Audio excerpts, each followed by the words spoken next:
everyone, and welcome to the second episode of Katie's Christmas Corner. Tonight, we'll be reading another selection from Jan Brett's Christmas Treasury.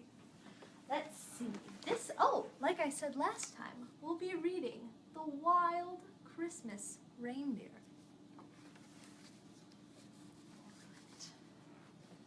The Wild Christmas Reindeer by Jan Brett.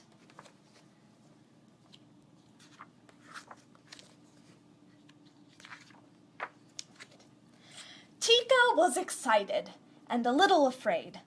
This year Santa had asked her to get the reindeer ready to fly on Christmas Eve.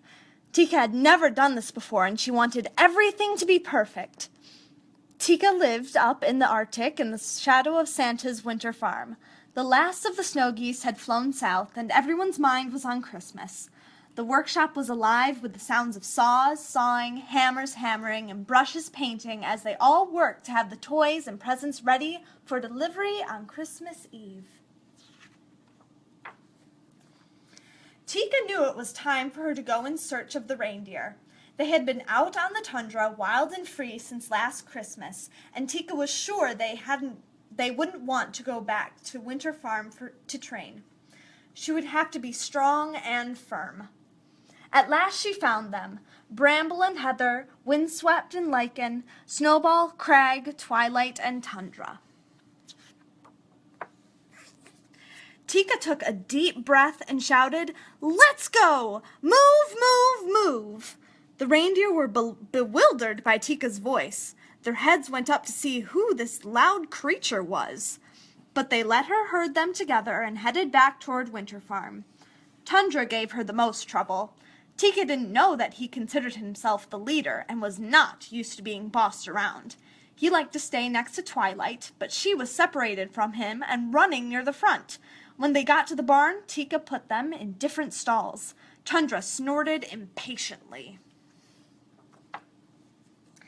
By the next morning, when Tika went into the barn, all the reindeer were restless and upset. Lichen was frightened of Crag, who kept nipping at him. Bramble was so worried she drove Heather wild. And Twilight kept calling out to Tundra, who was just plain angry and stamping his hooves. Tika groomed each reindeer. She wanted them to look sleek and glossy for Santa.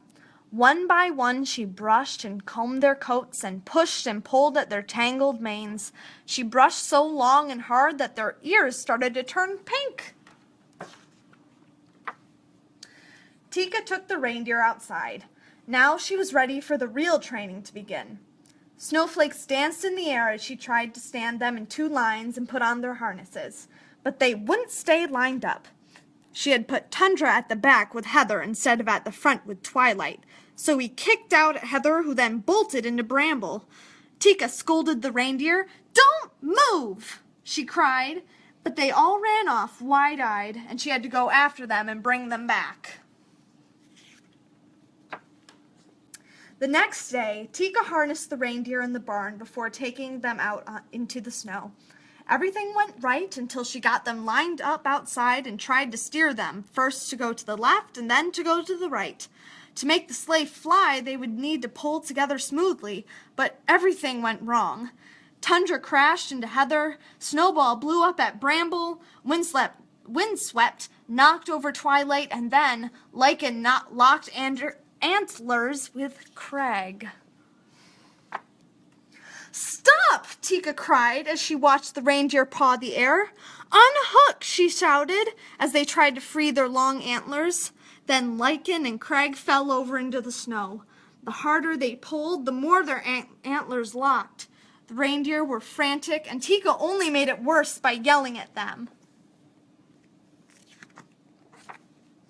Tundra and Heather rushed to help, but the antlers did not break free. Windswept nudged at Lichen, and Bramble ran to help Crag. But the more they tried to help, the more they got tangled up themselves. Their necks strained and their muscles bulged, but their antlers did not budge. Tika wailed, "Oh, please, it's almost Christmas Eve!" But the reindeer could not move.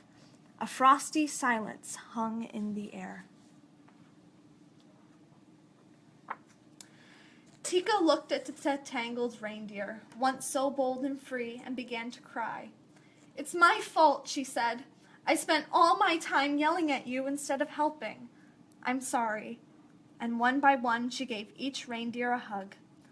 "Tomorrow," she said, "we'll go to work in a new way. No yelling, no screaming, and no bossing. I promise. Let me try to help you get free." The reindeer listened to this new voice. Heather's eyes sparkled. Craig cracked a reindeer grin. Bramble giggled and Snowball sighed. Tundra laughed and Twilight smiled. The more they laughed, the more they shook, and as they shook, their antlers rattled and rubbed. And before Tika could do anything, she heard a spring, spring, sprung sound. It was the antlers jingling free. Quietly, Tika led the reindeer back to the barn. She sleeked their coats. She gently brushed their ears and combed out their manes. Tundra nuzzled her cheek. The next day, the reindeer lined up in 2 lines, ready for the harness, with Twilight and Tundra leading the line. They practiced turning left, and they practiced turning right. Tika directed them softly. Tundra pulled up for Twilight. Bramble was gentle to Lichen. Windswept helped Heather, and Snowball nestled against Crag. Together they practiced long and hard. They didn't notice that it was getting dark, and they almost didn't hear a jingle in the distance. It was Santa standing by the sleigh, piled high with presents and ready to go. Now the reindeer were ready too, and Tika led them to the sleigh. Santa smiled and nodded his thanks. Then he climbed aboard and waved to Tika, who watched as the wild reindeer rose up together and carried the sleigh off into the night.